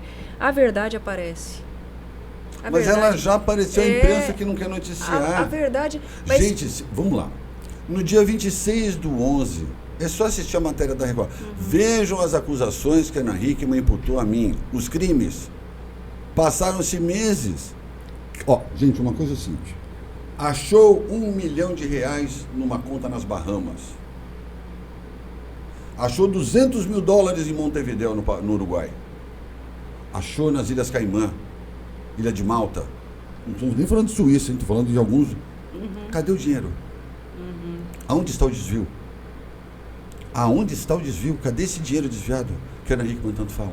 Não, e ainda falam, né? A questão de desvio entre marido e mulher não existe também. Não, mas né? vamos supor, né? Você está falando vamos supor, né? Teve uma nota que falava que houve. Que parece que 95% das empresas são da Ana Hickman e 5% eram sua. Me corrija se eu estiver errado. Claro. Está certo? Sim. Aí parece que, dentre o acordo, essa empresa em que eles eram sócios, nessa divisão porcentária, teria sido feito o quê? Teria ficado nessa empresa algumas dívidas e teria feito uma outra empresa onde teria sido repassado alguns contratos, alguma coisa nesse sentido. Confere isso, Alexandre. Por favor, eu não entendi essa pergunta. Esta empresa que vocês são sócios, essa empresa teria ficado com muitas dívidas, muitos credores, né? Tá. Teria sido aberta uma outra empresa depois e passaram alguns contratos positivos para essa outra empresa? Sim. Isso confere primeiro. Nós através de uma investigação particular, só para a gente ir por temas, foi descoberta a existência da Hickman House. Muito obrigado, Fernanda. Foi descoberta a existência da Hickman House. O que era a Hickman House? O que é a Hickman House? A Hickman House foi a meliá de uma pessoa de nome Eduardo Cury, que nasceu no Rio de Janeiro, veio para São Paulo essa empresa, passou pela Rua Augusta, passou pela Rua Pinagés e no final de novembro, ela virou de meliá Hickman House, onde a única dona é a senhora Ana Hickman, e ela fica com sede na Rua do Bosque. e os contratos da Ana Hickman e os recebíveis da Ana Hickman, que eram da Hickman Serviços, nossa empresa, passaram para a Hickman House. Simples assim. Fraude patrimonial, fraude contra credor. Simples assim. Alexandre, antes disso, você comentou inclusive que tiveram alguns problemas financeiros, até mesmo quando vocês estavam casados. Por que você acha que houveram esses problemas? Tá, foram investimentos que não foram bem sucedidos? Exaustivamente lá no Ricardo Futem. Houveram 2 operações sucessivas que não foram bem sucedidas e isso acumulou numa rolagem de dívida. Tá? Houve erro de gestão? Sim, houve. Ponto. Foram negócios mal sucedidos? Foram. De quem é a culpa? Minha também. Acabou. Negócios dão certo, negócios dão errado. Fim de assunto. Desde o início você administrava? Sim. Sempre? Sim. Uhum.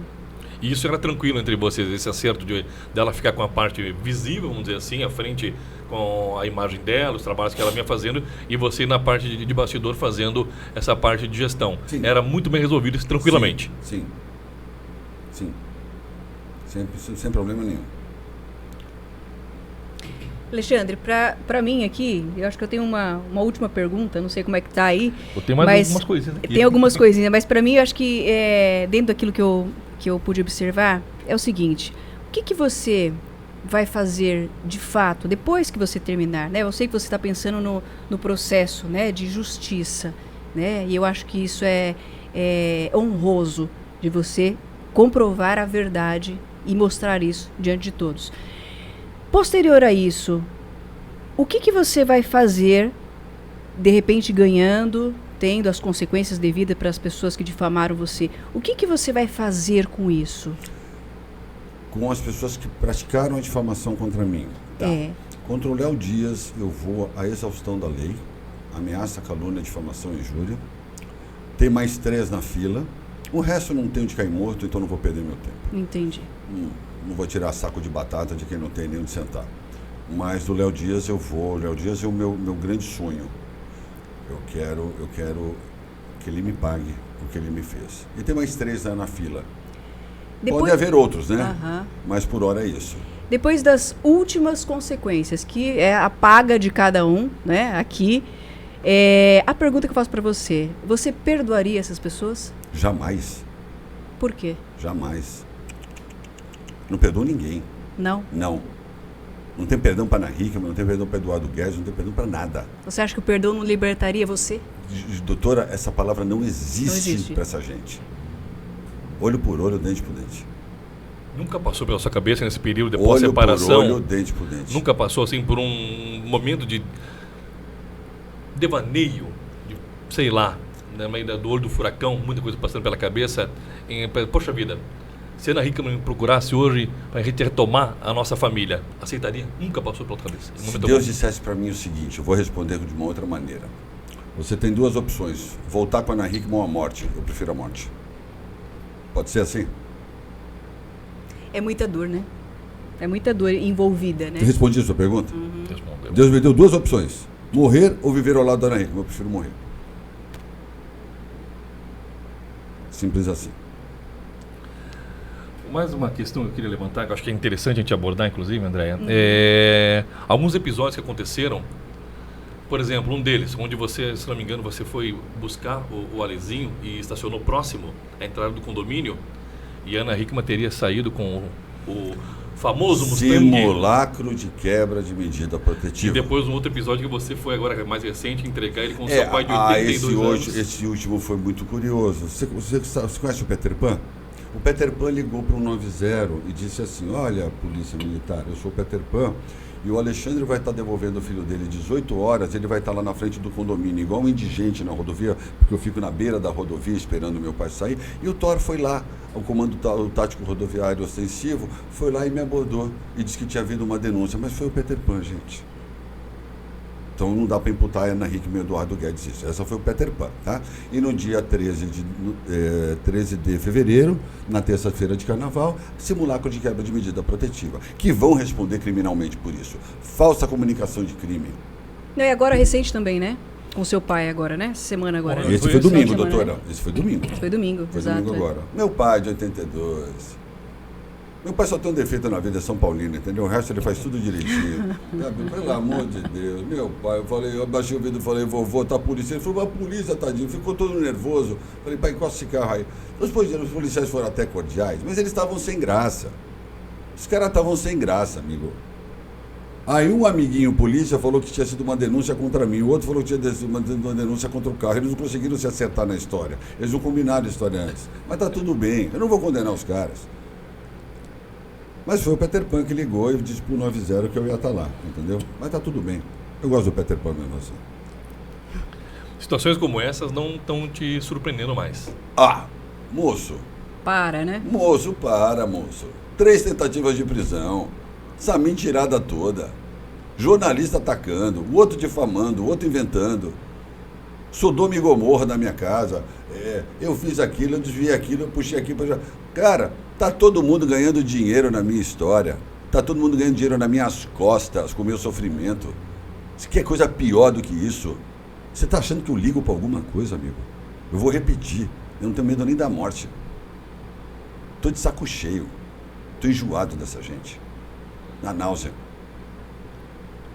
Você pode, de alguma forma, aproveitar, mesmo na desgraça, a onda que está acontecendo para você se levantar mais forte? Olha, Ou mais notório? eu estou com o Redcast Isso. toda semana, né? E lá, eu tenho por ordem lá do meu chefe, o Júnior Masters, nós vamos prestar serviço a esse homem desamparado.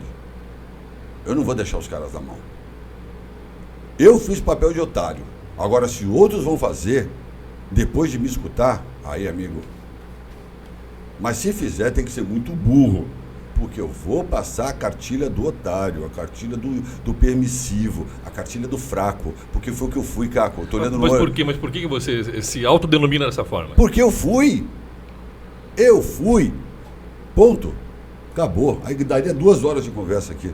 Você sabe que eu estava vendo alguns comentários que querem, inclusive, pegar, né, a história dele, porque realmente está sendo uma história muito, muito falada. É um roteiro, muitos né? homens... Hã? É um roteiro de filme, É um roteiro. né? E muitos homens estão realmente se identificando e tem algumas pessoas colocando a lei Alexandre Correia. Olha, gente, longe dessa pretensão. Mas eu vou, através do meu podcast, Vai instruir sair? né, instruir, sabe, doutor, esse cara. Então ele vai falar, bom, deixa eu ver, o Alexandre, aquele louco do Alexandre, falou que se a menina fizer assim, assim, assim, subiu o sinal amarelo. Subiu, amigão. Começa a dormir de touca. Sabe aquela touca que você põe para não molhar o cabelo para tomar banho? Põe a touquinha para dormir. Ela fez aqui, aqui, aqui, amigão, tá vermelho o sinal, perdeu já. Pega as tuas coisas e vai embora. Saia de casa. Um homem tem que ter dignidade de ter o que eu não tive. Saia de casa. Não é mulher que te põe para fora, você que sai. Você pega as tuas coisas e sai. Ela fica no lar com o filho. Saia enquanto ainda há algum resquício de diálogo. Porque depois que começar a discussão e as ofensas, você já é réu. Você não tem nada a seu favor e você tem uma Maria da Penha para enfrentar, amigão. Portanto, se você levantar a voz, você está lascado. Você está complicado. Se você der um tapa numa mesa, você está 3 complicados. Se ela armar uma testemunha contra você, você está morto. Então não seja idiota.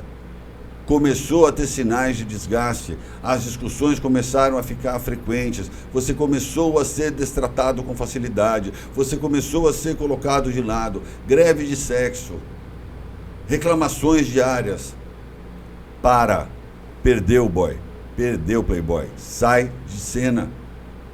Mas eu amo, dane-se, engole essa porcaria desse amor e vai embora. Tenha o que eu não tive, dignidade. Eu sou vítima da falta de amor próprio e de dignidade. Alexandre, deixa eu te perguntar uma Pois, coisa. doutor, pode perguntar qualquer coisa. Vamos lá.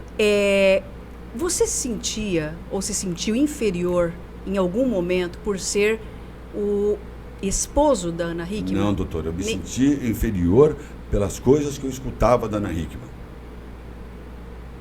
Não por essa... Doutora, eu lavei chão, eu lavei Tipo roupa. o quê?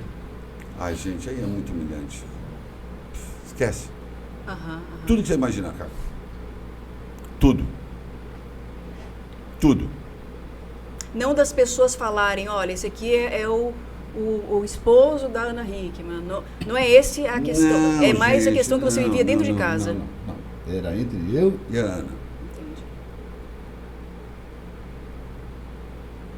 Simples assim. Hoje, olhando de fora, o que o Alexandre Correia pensa ou deseja para Ana Hickman e Eduardo Guedes? Que eles vão pro inferno. Conhece o inferno? Que aquele casal de bandido vai pro inferno. Aquele casal tentou me prender, amigo. Não tem papo. Vão queimar no inferno. Não tem conversa. Quero saber daqueles dois. E quero aquele canalha do Eduardo Guedes longe do meu filho. Simples assim. Se isso não acontecer.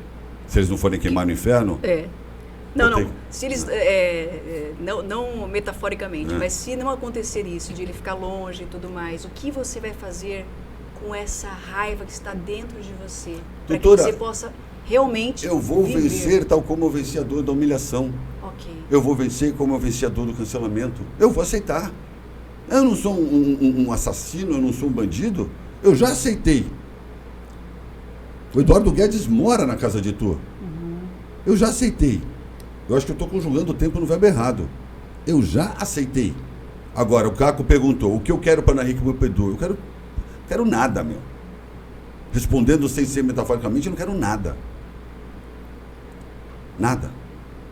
Não quero bem, não quero mal, não quero nada. Não quero saber que eles existem. Não quero saber. Não me interessa o que acontece com eles. Você chega a ver fotos deles? Me mandam muita coisa. Mandam, né? É. Tá. Eu estou até sendo repreendido aqui por uma pessoa dizendo para mim não falar isso, mas eu acho que as pessoas não estão entendendo. É o seguinte, eu não vou ficar aqui fazendo papel, dando sequência no papel de otário. Tá bom já o papel de otário que eu já fiz. Eu quero que eles sejam felizes. Eu não quero saber deles. Mas você quer que eles sejam tristes? Não, eu não quero saber de Eduardo e Ana Hickman. Eu só espero que eles não tentem de novo um simulacro de quebra de medida protetiva e tentem me prender. Só isso. Eu não quero que eles fiquem criando problema para minha vida. Eu não quero que eles fiquem falando mal de mim. Ponto. Acabou. Se você pudesse fazer uma pergunta ou falar alguma coisa para eles, olho a olho, qual seria a pergunta ou o que você ia dizer? Nada.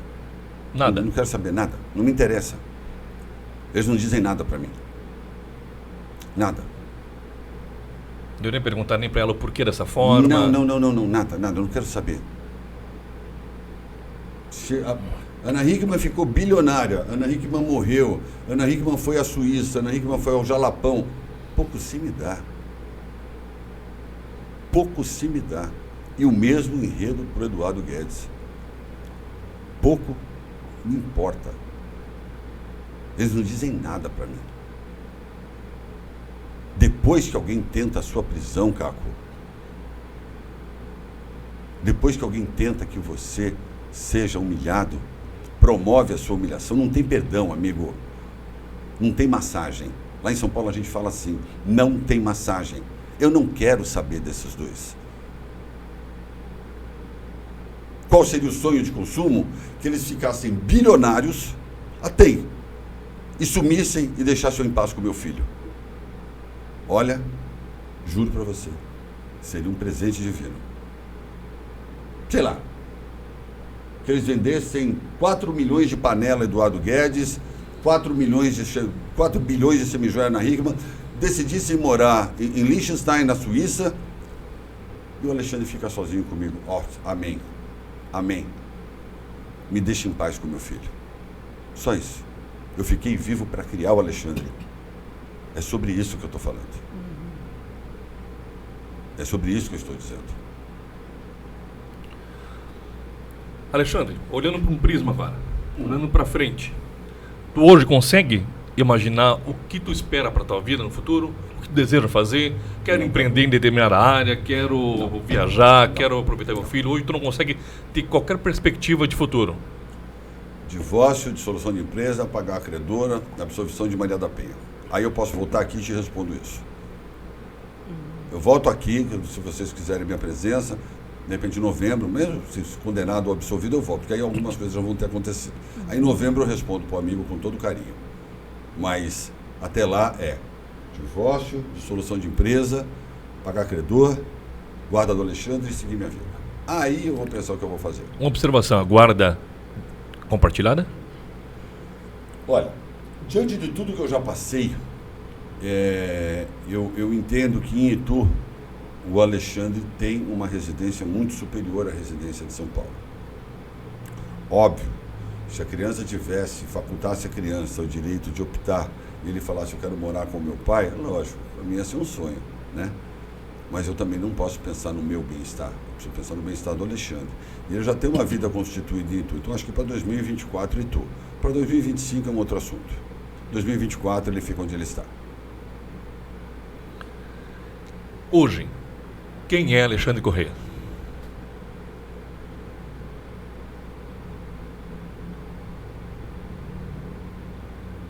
Um ex-idiota, um ex-otário que está tentando continuar respirando todos os dias. Eu abro os olhos e agradeço a Deus pela vida, piso no chão. Eu sou um sobrevivente.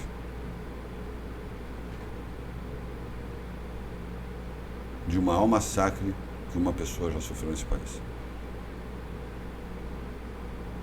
É o que eu sou. André, mais alguma coisa? Eu acho que deu para a gente poder entender. Eu só queria falar uma questão que é importante. Aqui a gente quer a menor imparcialidade. A gente quer ser imparcial. Mas a gente não pode negar que existem evidências, que existem provas, né? E que existem fatos que nós estamos aqui trazendo. Então, que você que está nos assistindo possa observar essas provas, esses fatos, para que haja uma verdade e não se condene uma pessoa simplesmente por não terem, talvez, escrúpulos e não checar e falar assim, ó, isso aqui é correto, ele está preso por causa disso, daquilo. Então, eu acho que é conscientizar, acho que o podcast, Caco, eu acho que vem trazer essa reflexão. E eu só quero terminar com uma questão importante, que é só falando de uma pessoa também sem visibilidade, né? É o caso do Felipe Heydrich, né? Inclusive, queremos você aqui, né? Igual o Danilo... Alô, Felipe. Queremos você aqui, já falei Vamos com conversar. ele, né? Eu gostaria muito. Ele foi acusado de abuso sexual de um enteado, 5 anos. Ele ficou na mídia durante não sei quanto tempo. E a esposa dele, né? A esposa dele, eu esqueci o nome dela agora. Mas a esposa dele... A Bianca Toledo. A Bianca Toledo não comprovou. E o rapaz ficou alguns dias no hospital psiquiátrico, ficou preso e saiu praticamente linchado pela mídia. E aí, depois de alguns meses ou anos, ele foi absolvido. Então, qual é a reflexão que a gente tem aqui, Alexandre? Bem-vindo ao inferno. Bem-vindo ao inferno. O que eu quero falar para você, Alexandre, eu acho que é uma coragem da sua parte. Obrigado, de doutora. poder continuar, de poder olhar e falar assim, eu não tenho nada mais a perder, que a minha dignidade Eu só paro morto, doutora. Eu só paro morto. Isso, seja restaurado. Ponto. Acabou. E que você possa ter todos os laudos, tudo aquilo que você precisa e merece nas suas mãos. E, final do ano, de repente, tudo certo, vir aqui e falar, meus planos são esses, eu vou voar e vou adiante aí. É isso que eu desejo para você. Se Até Deus porque quiser, doutora. tem outras pessoas que estão lutando também pela verdade. E que a verdade possa aparecer para você. Que a verdade prevaleça sempre, né? Prevaleça sempre. Né? Que a verdade prevaleça sempre. Exatamente. É uma mensagem que a gente quer deixar. A gente, como a gente começou no início do bate-papo falar, A gente não está aqui para criar juízo de valor de nenhuma das partes. Está aqui para abrir espaço e para que a verdade sempre prevaleça. Isso é importante a gente deixar sempre muito claro. Isso. Muito claro. A gente teve hoje a oportunidade de receber o Alexandre para ele falar. Para ele poder estar explicando, respondendo muitas perguntas. Algumas a gente percebe até que se torna um pouco difícil, às vezes, de estar sendo abordado e respondendo. Mas a verdade ela é importante que ela prevaleça sempre. Alexandre, para a gente encerrar, qual a mensagem que tu dá? O pessoal que está te acompanhando. Uma mensagem para quem está passando por algo parecido, por algo até, às vezes, dentro dos bastidores, ou não é uma pessoa de evidência, passando por algo até pior, para que eles possam ouvir essa tua mensagem e repensar um pouco, parar para variar, parar para pensar, inclusive, a experiência que você falou do episódio do apartamento, que você cortou a tela, enfim, e superou tudo isso. Uma mensagem que você deixa para quem está acompanhando a gente agora aqui no New Vibecast. Olha, essa mensagem vai para esse homem que está sofrendo alienação parental, que está sofrendo injustiça, que está sofrendo maus tratos, que está sendo condenado. Você aí não tem o direito de desistir do seu filho. Você é que está me vendo, não ouse desistir do seu filho. Não existe dificuldade para você. Você vai lá e luta. E se você tem condição financeira, você tem obrigação 3 vezes de lutar 3 vezes mais pelo seu filho. Não desista do seu filho. Por favor, não cometa esse crime. Tá? A imagem de um pai para um filho é tudo. Então você que está aí, que está achando que está difícil, se vira, amigo. Lava a cara, cria coragem, tá? Esquece da sua vida pessoal e lute pelo seu filho. Seu filho é a coisa mais importante da sua vida. Boa noite, obrigado. Antes de encerrar, eu tenho que fazer um agradecimento muito grande aos nossos parceiros aqui do New Vibecast. Capitão Bar, Grupo Capitão incrível, com vários empreendimentos em Foz do Iguaçu, muitas novidades chegando. Acompanhe sempre tudo pelas redes sociais de todos eles. Também Ótica Estrela, precisando de óculos de grau, óculos solar, procure Ótica Estrela. JD Supermercado, o Ronaldo? É Ronaldo? Donizete, então um abraço para o Donizete. Tiago, irmão dele também, Plusnet, internet, fibra ótica, em 2 endereços em Foz do Iguaçu, internet de qualidade, que nós usamos inclusive aqui no podcast. Também o Estúdio Baraldi. Atenção, meninas, querem ficar ainda mais lindas, realçar a beleza de vocês. Estúdio Baraldi, nosso parceiro aqui também, muito obrigado, muito obrigado. Fênix, olha aí, Fênix Auto Center. Está precisando fazer manutenção do seu veículo, vai lá, gente. O pessoal é honesto, a gente muitas vezes fica preocupado, vou levar meu carro em tal lugar, será que vão ser honestos, que vão fazer tudo certinho? Vão lá, que o pessoal trabalha muito bem, profissionais capacitados, precisando de pneu também, Fênix Auto Center. Vai lá que você não vai se arrepender. Qualidade, bom atendimento e um preço especial, hein, gente? Vale a pena, nossos parceiros. Então, mais uma vez, muito obrigado. Andréia. Tamo junto. Tamo junto. Eu tenho uma parceria aqui com você que precisa de ajuda nas suas emoções. Eu amo pessoas, amo comportamentos. E o meu contato é no @AndreaPossato. Eu posso cuidar de você. Eu tenho ainda poucos horários na agenda, mas eu posso cuidar de você. Então, maravilha. Eu adoro pessoas e eu espero que as pessoas tenham mais saúde emocional e mental para que o mundo fique melhor, viu? Em 2024, saúde emocional é algo surpreendente, né? Surpreendente. Algo surpreendente. Exato. É uma necessidade pública quase, né? É a cesta básica. Faz parte, com certeza. Agradecer demais a nossa equipe, nossos bastidores aqui, esse pessoal que não aparece nas câmeras, né? Verdade. Mas que acompanha praticamente todos aqui. Olha, quero mandar um grande abraço aí. Ô, Adriano, nosso técnico, é o TI, é o técnico, ele é de todo aqui no nosso bastidor, faz um trabalho incrível. Obrigado, querido, obrigado mais uma vez pelo suporte aí que você dá nesses nossos bastidores, tudo que vocês estão assistindo na televisão, toda a parte técnica que você vem aqui, esse menino aí é incrível. Obrigado mais uma vez pelo profissionalismo e pela capacitação e tá dando suporte pra gente aí. E vai ter novidade também, né? Vai ter novidade. Calma. O Caco vai ter outras novidades aqui também. Eu vou falar. Você vai? Eu vou Pensei falar. que você já ia falar tchau. Eu vou fazer um adendo rapidinho para falar sobre isso.